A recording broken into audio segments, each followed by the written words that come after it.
بہت سارے ایسے لوگ بھی ہوتے ہیں کہ جو بظاہر بڑے نیک ہوتے ہیں، امت کے صالحین انہیں بڑے نیک، پارسا، متقی سمجھتے ہیں، لیکن کئی دفعہ وقت وصال وہ شدید کرب اور تکلیف میں آ جاتے ہیں۔ تو کیا ہر برا آدمی ہی تکلیف میں آتا ہے؟ یاد رکھیں، اس میں کوئی شک نہیں کہ انما الاعمال بالخواتیم، اعمال کا دار و مدار ان کے خاتمے پر ہے، لیکن یہ ضروری نہیں ہے کہ کسی شخص کا انتقال کسی تکلیف میں ہو تو یہ ضروری نہیں کہ وہ برا شخص ہی ہو۔ بہت سارے شہداء جنہیں کافروں نے پکڑ لیا تھا اور پکڑ کر کے ان کو جلا ہی ڈالا تھا، تو کیا وہ برے لوگ تھے؟ وہ جو اصحاب الاخدود ہیں، جن لوگوں کو کھائی کے اندر کاٹ کر پھینک دیا گیا تھا، تو کیا وہ برے لوگ تھے؟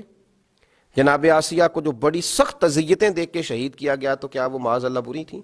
تو یاد رکھ لیں کہ بہت سارے لوگ ایسے ہوتے ہیں۔ کیا لوگوں کو وہ وقت بھول گیا ہے کہ جناب سیدنا امیر حمزہ رضی اللہ تعالیٰ عنہ کی آنکھیں کاٹ دی گئی تھیں، ان کی زبان کاٹ ڈالی گئی تھی، ہونٹ کاٹ دیے گئے تھے، ان کا کلیجہ نکال لیا گیا تھا، اور وقت وصال یہ حال تھا کہ ایک چادر کے ساتھ جب انہیں کفن دیا جا رہا تھا تو سر ڈھانپا جاتا تھا تو پیر ننگے ہو جاتے تھے، پیر ڈھانپے جاتے تھے تو سر ننگا ہو جاتا تھا۔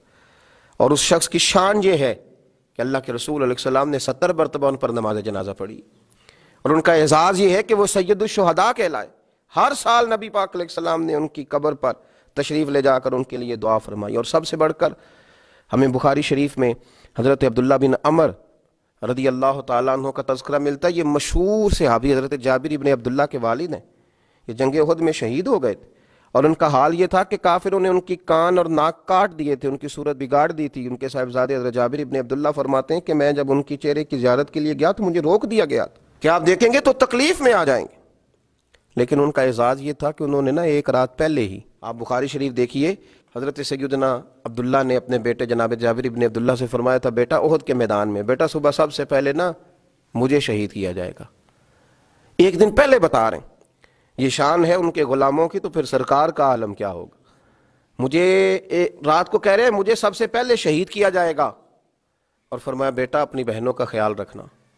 ان کی بیٹیاں زیادہ تھیں، تو حضرت سیدنا جابر بن عبداللہ رضی اللہ تعالیٰ عنہ فرماتے ہیں کہ جنگ احد کے دن پھر میں نے انہیں دفن کیا، اپنے والد کو ایک دوسرے صحابی غالباً حضرت عمر بن جموح رضی اللہ تعالیٰ عنہ کے ساتھ ایک قبر میں دفن کیا۔ تو یہ بخاری شریف کے اندر آپ کو لفظ ملیں گے، بخاری میں فرماتے ہیں کہ ہم نے انہیں اپنے ایک اور صحابی کے ساتھ دفن کیا، تو 6 ماہ کے بعد میرا ارادہ بنا کہ میں انہیں الگ قبر میں دفن نہ کروں۔ تو جب میں نے ان کی قبر کو کھولا تو ان کا سارا وجود اسی طرح تر و تازہ تھا، اسی طرح، حالانکہ ان کی حالت چہرے کی بڑی خستہ کر دی تھی کفار نے۔ بلکہ اس طرح کی روایات بھی ملتی ہیں کہ جب کھولا گیا ان کی قبر کو تو انہوں نے اپنے زخم پر ہاتھ رکھا ہوا تھا، تو کہتے ہیں جب ان کے ہاتھ کو ہٹایا گیا تو زخم سے خون نکلنے لگا، اس طرح وجود تر و تازہ تھا۔ اور دوبارہ ہاتھ وہاں رکھ دیا گیا تو پھر اسی طریقے سے ان کا خون بند ہو گیا۔ پھر اس کے بعد مدینہ منورہ میں نہروں کی کھدائی کے وقت جناب سیدنا امیر معاویہ رضی اللہ تعالیٰ عنہ نے جب کچھ چیزوں کو کھولنے کا کہا تو غالباً 46 سال کے بعد پھر ان کی قبر کو کھولا گیا، تو پھر ان کا جسم اسی طرح تر و تازہ نظر آیا۔ زمین میلی نہیں ہوتی، زمن میلا نہیں ہوتا، اور محمد کے غلاموں کا کفن میلا نہیں ہوتا۔